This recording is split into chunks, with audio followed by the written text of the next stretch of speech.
We are now on top of Mount Pulag. We are the chosen elite members of VEET. What do you mean by VEET, guys? Ventus Eco Adventure Team.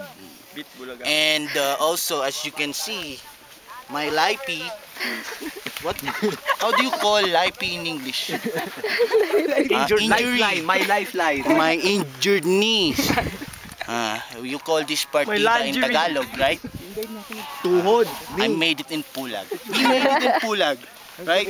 And toast to Pulag, my friend. Toast to Pulag. Toast to Pulag. Toast to Pulag. The selections. The selection. The elite team. And we are cordially inviting you to when we're going to Patay ang aming Patay ang aming. Okay, we now transferred to a different channel.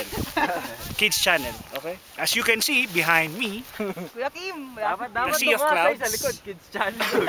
Behind you is the Bukawi Rice Terraces. It's Banahaw Rice Terraces. It's the Banahaw Rice Terraces. And below you It's a Carabao grass. is the Carabao grass. This is a rare Carabao grass. And somewhere over there are the dwarf bamboos. And over here is the dwarf. The Camel Boys. very small Camel boys. Camel boys. Camel boys, Bob. They climb without water. They climb without water.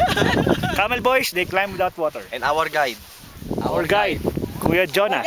And our Jonas brother. And our local. Kuya Jonas, picture na kami. Oh, picture. Picture mo naman kami.